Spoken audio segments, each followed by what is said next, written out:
Ibuku masuk ICU kemarin karena sakit stroke, dan kita nggak pernah nyangka bahwa akhirnya penyakit stroke kena pada ibu gitu. Tapi memang ibu udah pernah ngalamin stroke pertama kali agak lama dan ternyata itu pun saat masuk di rumah sakit itu membuat ya perhatian kita sangat ekstra banget ya, sehingga membuat kita juga lelah, apalagi kita juga bekerja gitu. Kemarin pas di rumah mendadak ibu semacam kejang gitu ya, jadi dia gigit lidahnya, dan waduh, aku panik banget. Di rumah sini, kami rumahnya tuh jauh ya, di ibu lagi sakitnya itu rumahnya jauh ya, kayak barat timur dan barat lah gitu. Terus kemudian aku telepon, wah itu jangan sampai digigit tuh. Lalu akhirnya gue cuma dapat info bahwa dia udah di rumah sakit, dan banyak drama, banyak kisah, sampai saudara juga pukul-pukulan gitu ya, karena cuman situasi dimana saat ibu lagi mengalami serangan stroke, adik-adik malah ada yang satu ngebantu, ada yang satu diem aja gitu, karena mungkin capek gitu, jadi kayak nggak mau mikirin. Nah, ini buat pembelajaran juga buat gue, buat teman-teman juga, saat kita menghadapi seorang ibu atau seorang ayah yang pernah ngerawat kita, udah menjadi tugas utama. Sebenci apapun kita sama orang tua kita atau kesal sama orang tua kita, ada situasi seperti itu kita harus nolong gitu. Suka gak suka, kalau lo juga gak suka misalnya sama saudara karena karena sesuatu hal, tetap aja lo punya tugas utama untuk ngebantu ayah dan ibu di masa tua, karena mereka pernah ngerawat kita. Itu hal pembelajaran yang paling penting dan perlu diingat teman-teman.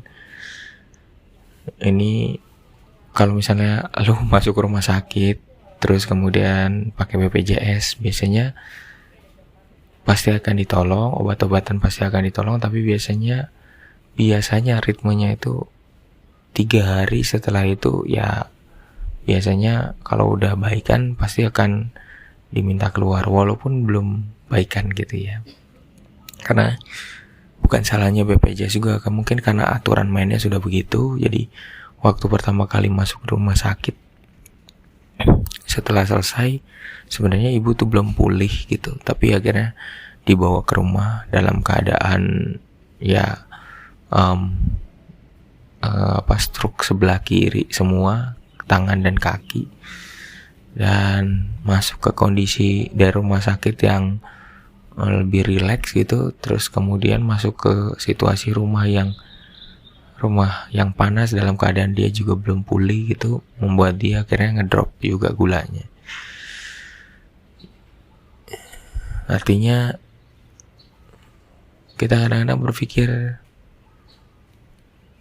mungkin kita harus memprepare segala sesuatu waktu nanti kalau kita udah mulai tua gitu. Ya. Adik-adik kemarin juga adik-adik pada nangis karena nggak nyaman dengar bunyi ada mesin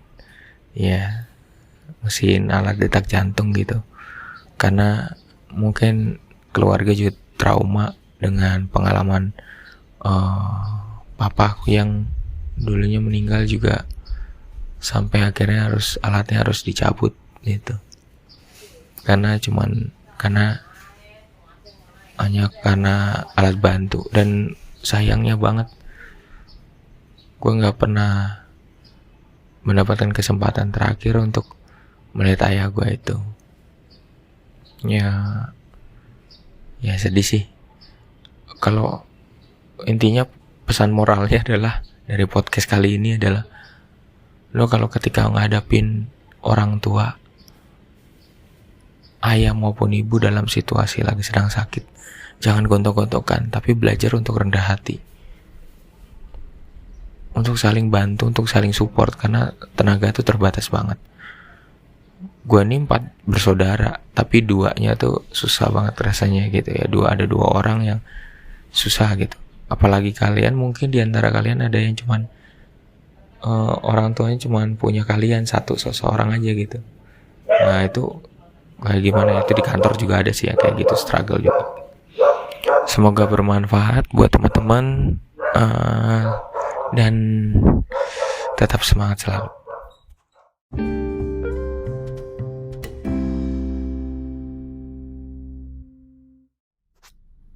Selamat pagi. Jangan ditutup dulu.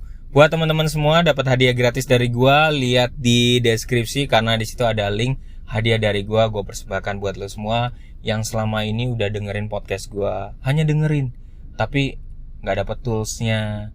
Maka gua persembahkan buat teman-teman semua yang di berbagai negara yang ngedengerin gua. Silakan klik aja, kemudian ambil toolsnya dari Google Drive dan silakan Anda download ya. Semoga bermanfaat ya, dan selamat beraktivitas buat kalian semua. Thank you.